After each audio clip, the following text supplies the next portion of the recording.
Hi friends, তোমরা কেমন আছো? আমি বেশ ভালোই আছি। কালকে যে আমগুলো কুড়িয়েছিলাম, ভাবলাম আজকে একটু মাখিয়ে খাই। এবছরে এখনও একবারও তো আম মাখা খাওয়া হয়নি, তাই ভাবলাম পড়েছে যখন তাহলে এখনই খেয়ে নিই, না হলে বেশি দিন রাখলে আবার তো আমগুলো শুকিয়ে যাবে। তো আমি এখানে কাটতে বসে পড়েছি আমগুলো। আর আমার আম মাখা খেতে তো খুবই ভালো লাগে।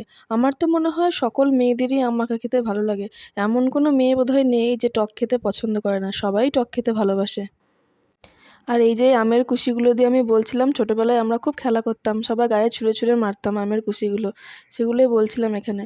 আর এই যে আমগুলো প্রথমে ভেবেছিলাম যে মেশিনে কুচিয়ে নেবো, কিন্তু ভাবলাম যে না, এখনও তো ছোটো ছোটো রয়েছে, ভালো লাগবে না।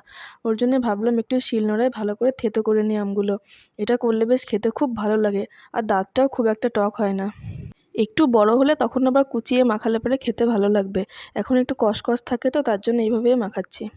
আমাদের বাড়িতে তো আগে অনেক আম গাছ ছিল, কিন্তু এখন আম গাছগুলো তো সব কেটে দিয়েছে, তাই এখন অনেক অল্প হয়ে গেছে আম।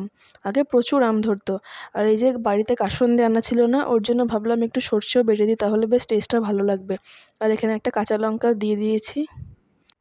আর মাখাতে এত সময় লাগছে, খাওয়ার সময় তো একটুও সময় লাগে না, তাড়াতাড়ি শেষ হয়ে যায়।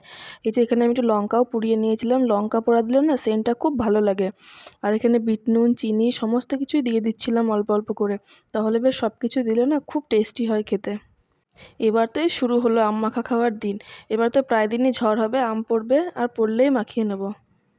আর কালকে ঝড়টা তো খুব হঠাৎ করেই এলো, ভাবাই যায়নি যে এত ঝড় হবে। এই তো এবার শুরু হলো, এবার প্রায়ই ঝড় হবে। আর এই যে এখানে খেয়ে দেখে নিলাম একবার নুন টুন সব ঠিকঠাক আছে নাকি না। একটু নুনটা অল্প মনে হচ্ছিল, তার জন্য ঝালটাও আর একটু দিয়ে দিলাম। জয় তো বলছে যে আরও লঙ্কা দে, কাঁচা লঙ্কাও দিতে বলছিল, বাট আমি বললাম না, ঝাল হয়ে যাবে। খুব টেস্ট হয়েছে, আর এত টেস্টি মানে বলে বোঝাতে পারবো না। তোমরা খেয়ে দেখলে বুঝতে পারছো যে কতটা টেস্ট হয়েছে। এখন তো ভয়েস ওভার দিতে গিয়েও আমার জিভে জল আসছে।